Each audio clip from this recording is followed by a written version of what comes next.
So mga par, sa naging panayam nga po ng 2 Division Champion si Stephen Fulton, sinagot ito mga idol. Ang tanong kung kaya ba manalo ni Terence Crawford sa laban nito kay Canelo Alvarez. Ano yan mga idol? Sa totoo lang daw wala ito masabi sa laban ng dalawang fighter. Parehas daw may talent bilang isang elite fighter. Ang tanong na lang daw talaga dito mga idol, kung kakayanin ba o di kaya anong magiging reaksyon ni Crawford sa lakas na meron si Canelo. Dahil para kay Fulton mga idol, buong lakas ni Canelo na pang heavyweight ang ipapakain nito kay Crawford. Kung kaya daw saluin ni Crawford ang kamao ni Canelo, pues magiging masamang gabi daw ito mga idol para sa Mexican fighter. Pero kapag sakaling nagpakita naman daw si Crawford ng kalambutan kapag natamaan siya ni Canelo, malamang daw maaga matatapos ang laban ng dalawang fighter. Kung saan mga idol natumbok nga ni Fulton, ang matagal na natin sinasabi mga idol na ang mga fans daw ni Crawford ayon kay Fulton, matindi daw magbash kay Canelo dahil sa previous nito na laban kontra kay William Skull. Kaysa lumaos na daw si Canelo sa bakbakan matapos hindi ito makahabol sa takbuhin na estilo ni Skull, na para sa mga fans ni Crawford mga idol,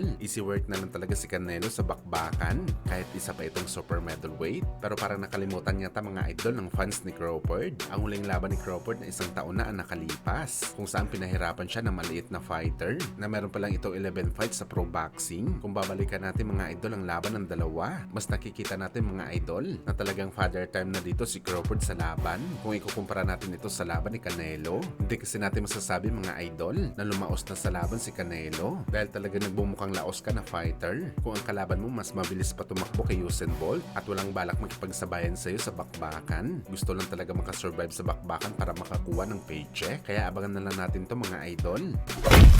Sa kabilang banda naman mga idol, kagaya nga po sa ina-expect natin, nanguna na naman ang dalawa sa pinakasikat na legend sa boxing sports na sina Mayweather Jr. at ang ating pambansang kamao Manny Pacquiao sa nalabas na rankings ng ESPN para sa best boxer sa loob ng 25 years. Kung saan mga idol, number 1 dito walang iba kundi si Mayweather Jr. Pangalawa naman si Manny Pacquiao. Nasa likod nila mga idol si Canelo Alvarez, si Terence Crawford, Inoue at Marquez. Pagdating sa ESPN rankings mga idol, si Pacman at Floyd palagi ang nag-aagawan sa pwesto. Pero para sa mata natin mga idol, si Pacman talaga number 1. At ang unang dahilan natin dito mga boss, kung pag-uusapan natin ang nagdaang 25 years sa boxing sports, simula sa 2000 hanggang 2025, ibang klase naman talagang ginawa ni Floyd sa mga panahon na to dahil napanatili niya ang kanyang undefeated record. Pero nagretiro ito mga idol noong 2016. Ibig sabihin nito mga idol, may lamang pamamalagi ni Floyd sa ganitong duration. Pero si Pacman mga idol simula 2000 elite fighter na. Hanggang sa ngayon 2025 mga idol, lumalaban pa rin ang Pinoy. Sa edad nito na 46 anyos, matatawag pa rin talaga siya natin mga idol na isang elite fighter dahil nakikipagsabayan pa ito sa mga kampiyon ngayon.